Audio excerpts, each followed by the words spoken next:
Our tariffs will remain in place until the U.S. tariffs are withdrawn, and not a moment sooner. And should these tariffs not cease, we are in active and ongoing discussions with provinces and territories to pursue several non-tariff measures, measures which will demonstrate that there are no winners in a trade war. Now, just like I did a month ago, I want to speak first directly to the American people. We don't want this. We want to work with you as a friend and ally. And we don't want to see you hurt either.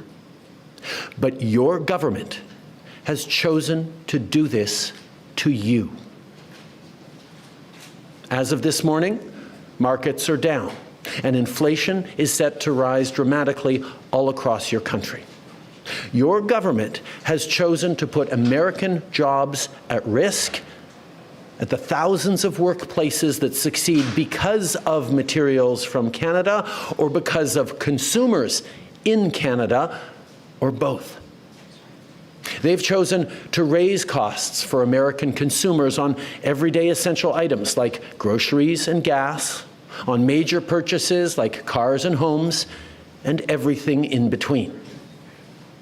They've chosen to harm American national security, impeding access to the abundant critical minerals, energy, building materials, and fertilizers that we have and that the United States needs to grow and prosper. They've chosen to launch a trade war that will, first and foremost, harm American families. They've chosen to sabotage their own agenda that was supposed to usher in a new golden age for the United States. And they've chosen to undermine the incredible work we've done together to tackle the scourge that is fentanyl, a drug that must be wiped from the face of the earth. So on that point, let me be crystal clear. There is absolutely no justification or need whatsoever for these tariffs today. Now, the legal pretext your government is using to bring in these tariffs is that Canada is apparently unwilling to help in the fight against illegal fentanyl. Well, that is totally false. Let's look at the facts.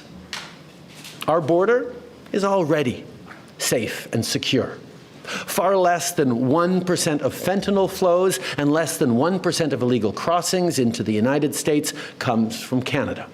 But we acted because we know we can always do better. We responded to concerns, including from the President, by implementing an ambitious $1.3 billion border plan. A border plan that includes generational investments in new AI and imaging tools to stop the flow of fentanyl in its tracks, stronger coordination and information sharing with American agencies, along with the deployment of drones, helicopters, and additional personnel to keep our border secure. Now, a month ago, as part of an agreement with the United States that paused the tariffs, we made further commitments. We appointed Kevin Brosseau as our fentanyl czar, a man who dedicated his multi-decade career in law enforcement to combating organized crime networks and drug trafficking. We designated 7 drug cartels, sick, evil groups who cynically profit off the pain and suffering of people on both sides of the border, as the terrorist organizations that they are. And just yesterday, we launched a new joint operations partnership supported by a $200 million investment between Canada's security and law enforcement agencies, a partnership that will enhance the coordination of information and intelligence in order to thwart criminal gangs involved in the illegal fentanyl trade. And critically, our actions are working. As the U.S. Customs and Border Protection just acknowledged, there was a 97% drop in fentanyl seizures from January compared to December to a near zero low of less than half an ounce seized in January, even with all the further enforcements and actions we've taken at the borders. In sum, we stepped up.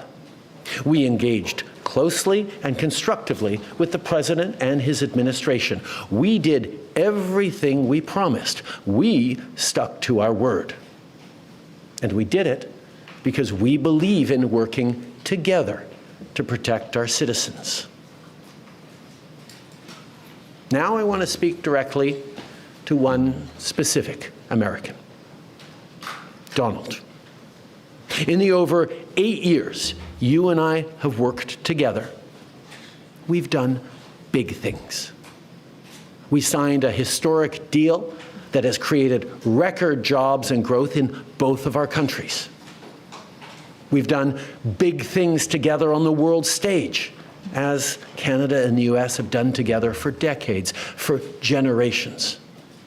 And now we should be working together to ensure even greater prosperity for North Americans in a very uncertain and challenging world. Now, it's not in my habit to agree with the Wall Street Journal, but Donald, they point out that even though you're a very smart guy, this is a very dumb thing to do. We two friends fighting is exactly what our opponents around the world want to see. And now, to my fellow Canadians, I won't sugarcoat it. This is going to be tough, even though we're all going to pull together, because that's what we do. We will use every tool at our disposal so Canadian workers and businesses can weather this storm. From expanding EI benefits and making them more flexible to providing direct supports to businesses, we will be there as needed to help. But Canada, make no mistake, no matter how long this lasts, no matter what the cost, the federal government and other orders of government will be there for you. We will defend Canadian jobs. We will take measures to prevent predatory behavior that threatens Canadian companies because of the impacts of this trade war, leaving them open to takeovers. We will relentlessly fight to protect our economy. We will stand up for Canadians every single second of every single day because this country is worth fighting for. Les derniers mois The recent months have been stressful and, in fact, exhausting for all of us. But I believe we can be reassured by the incredible solidarity we've seen among Canadians. Solidarity among businesses, among unions, the civil society, Indigenous communities, and all Canadians. All of Canadian society is speaking with a single voice so that we can be heard by our U.S. partners and to illustrate that the imposition of these tariffs is a very bad idea. At the same time, we are working internally to remove the barriers to internal trade between the provinces and territories. We're working to try and reach new markets around the world, to build an economy even more strong and resilient than before. In recent years, I've had a number of opportunities to talk to global leaders, and my message is always the same. Canada is a reliable partner, and our door is wide open. In recent weeks, we have also redoubled our efforts to work with Mexico, which is also being hit with these tariffs. Together, we will seek new ways of working together and to provide mutual support in the face of this threat. In the face of uncertainty and worry, Canadians have shown so much solidarity. I saw you sharing lists of Canadian products to help your loved ones and friends and support Canadian businesses. I saw you change your travel plans to stay in Canada rather than going to the United States. I saw you redouble your efforts to support our small businesses and our workers here in Canada. I saw you defend our culture and ensure it can flourish. I saw you encourage our athletes with incredible fervor, and I thought I could never be even prouder of my country and my compatriots. And yet,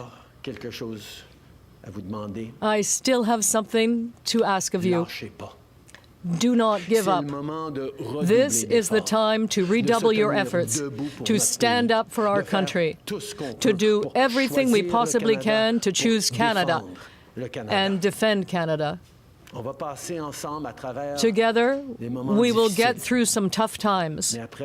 But after seeing you and seeing your reaction in recent weeks, I have to say, I have never been as optimistic with respect to the future of our beautiful country, in spite of all the challenges we're facing right now. Canada remains the best country in the world.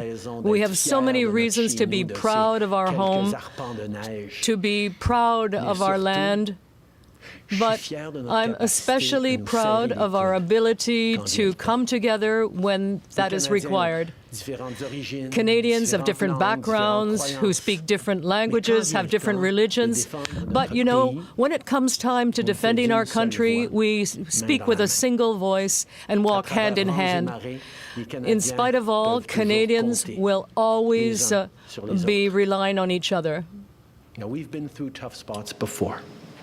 But every time we've faced long odds and seemingly insurmountable obstacles, we've not only survived, we've emerged stronger than ever. Because when it comes to defending our great nation, there is no price we all aren't willing to pay. And today is no different. Merci beaucoup, mes amis.